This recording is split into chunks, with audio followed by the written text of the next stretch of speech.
mean, there have been changes across the board in the industry. Every stakeholder has dealt with the economic impact that, the global issues have dealt us. But I think the biggest that I've seen, the biggest changes I've seen have been in the end users and the clients. When I got in the business back 20 or 30 years ago, it was really all about selling the technology or the product. But I'm seeing today that it's more often than not the outcome. People are buying results, and they're no longer buying just a technology or buying just a service. They want to buy what you can do for them. And I think we're starting to see that in the BICSI exhibition halls. We're starting to see it in what clients are buying and who they hire to do it. They want results, and they don't just want the technology or the service behind it. The biggest skills gap is in dealing with international issues, whether it's codes and standards or whether it's actually local best practice.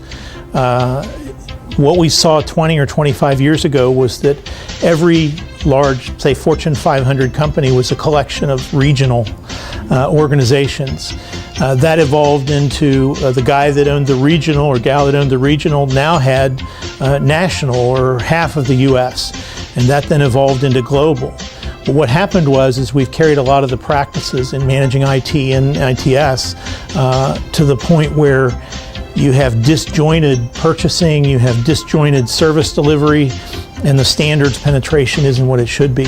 So the biggest skills gap is in effectively dealing with global organizations and leaving behind the local or the regional mentality. I don't know that there's a difference, from installer through to designer through to manager. I think it's more based on the infrastructure that's in place in the geography. Where we live and with what we see in the way of communications and technology infrastructure today, we think it's that way everywhere, and it's not.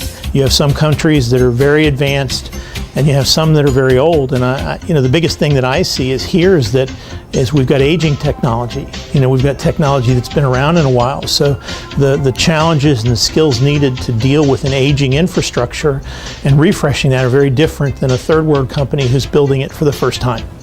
And so the skills gap is different depending on where you are.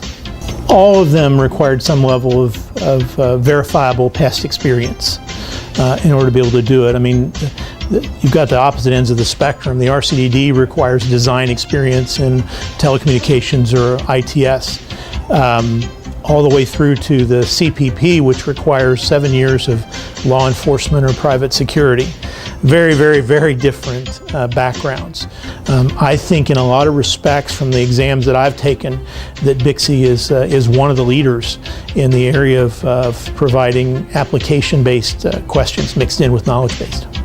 There's some real benefit in having breadth of experience and breadth of credentials.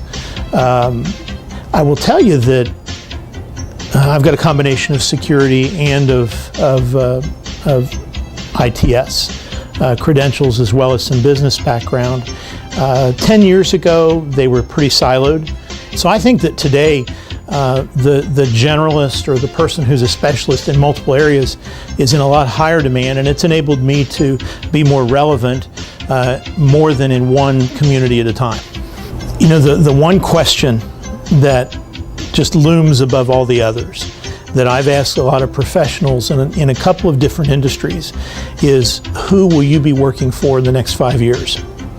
If you look at the IT industry, we've gone from local IT control to regional to global that we just talked about. The next evolution of that is in the outsourcing or managed services arena.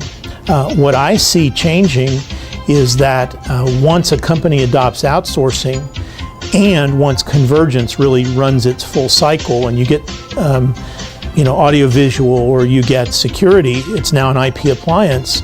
The logical conclusion is to have the IT outsourcing or managed services company manage security and manage AV. It could be that the local company who manages security for a Fortune 500 office today could be a subcontractor to an outsourcing firm in 3 or 4 years. So I think that's going to be an interesting challenge for everybody that's a stakeholder in the IT industry and others to address in the next few years.